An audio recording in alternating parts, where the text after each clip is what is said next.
Hello, everyone, and welcome to this week's I Can't Believe That Happened. So last week we wrapped up our history of dogs, and if you haven't listened, please head over to iTunes and take a listen to the one about the World War I pit bull hero, Sergeant Stubby, who saved his unit. It's one of my favorites. I think it's a really fun one to start off with if you haven't listened to it yet. I am sure I will do another segment on dogs. Leave in the comments if you have a topic you'd like me to cover. So this month is starting to feel like summer. It's getting warm, everything's bright and cheery, and it's starting to make me think of carnivals and circuses.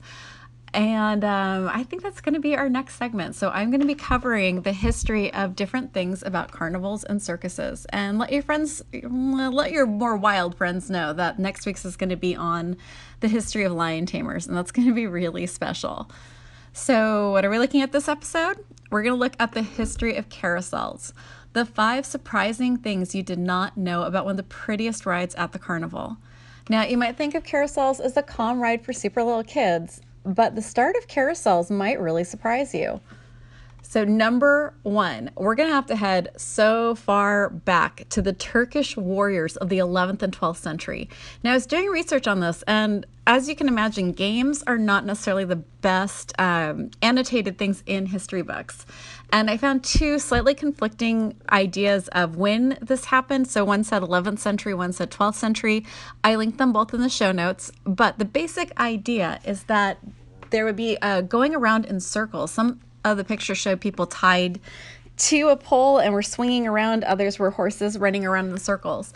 And the idea was that they would be trying to knock off the players' hats. And there was another source that said that there was a clay ball filled with perfume, and it'd be thrown between the players, and whoever dropped it would just reek of the perfume. So you knew right when someone walked in the room if they had won or lost that carousel ride.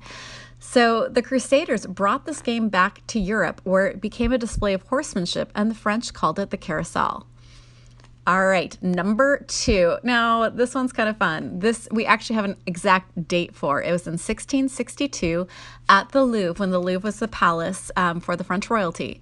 600 aristocrats and 5 teams that were costumed in the costumes of Turks, Persians, American Indians, and ancient Romans. I'm telling you, history is not politically correct, my friends, but this is actually what was done.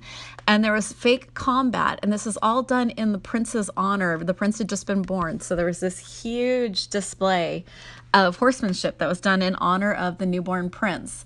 Now, each of these horses was very heavily decorated, and the reason why this is important for our carousels is that that is where the thought that the decorated horses and the decorated carriages and the decorated platforms began. And that is a really interesting birthday party. I mean, think about today's birth announcements. They're just going out on little flyers. This was a whole pageant that was done.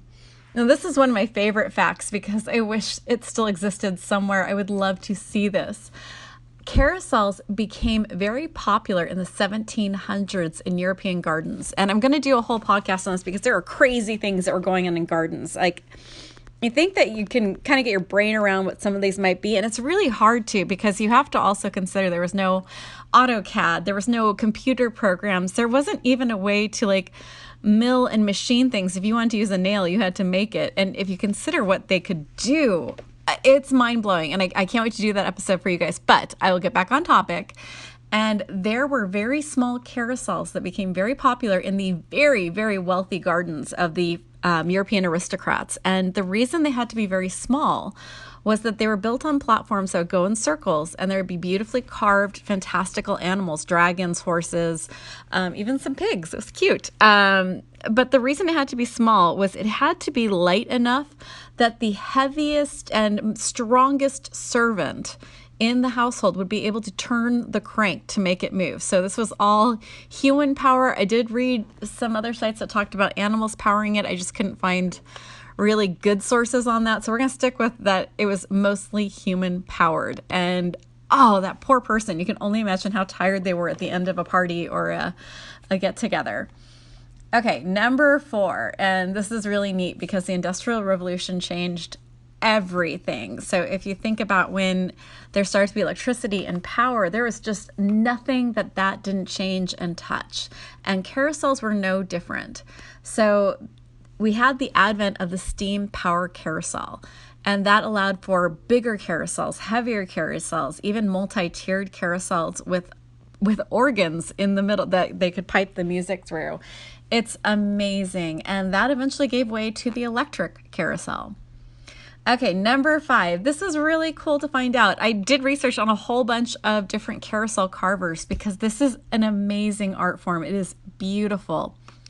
And to find out about them, I learned that most of the really ornate carvings were being done in America at the turn of the century.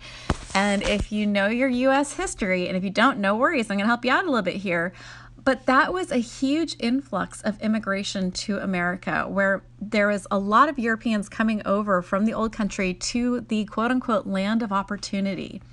And almost all of the really famous carousel horse carvers that I found came from different countries and came in this huge influx of immigration that we saw at the turn of the century. Now, one of my favorites is Gustav Denstel. I'm so sorry. I have it linked in the show notes. If you listen to this, you know I'm bad at pronunciation. I will try. If you want to gently correct me in the comments, please feel free. He came here to America as a teenager. So maybe some of you are starting to get close to teenagers. Some of you are teenagers. Some of you are grown-ups listening to this and are probably even more shocked than the kids that a teenager just came over here and started this incredible business. Now, he did have a leg up. His father was also a carousel carver in Germany, and this became a very big family business. So Gustav, and his nickname was Hobby Horse Bill, he carved some of the most stunning carousel horses that exist still to this day. You can still find them on some of the carousels. And his son took over and he ran the business when he retired. All right, that is my top 5 things that you did not know about carousels. If there are things you know about carousels and you can fool me, go ahead, not fool me, if you can educate me, we'll put it that way. You can put that in the comments. I will be so excited to read it. Thank you so much. Please make sure you pass on this podcast. We are I think a month and a half old. We are still a baby podcast. So please send this out to your friends so you guys have something to talk about first thing in the morning.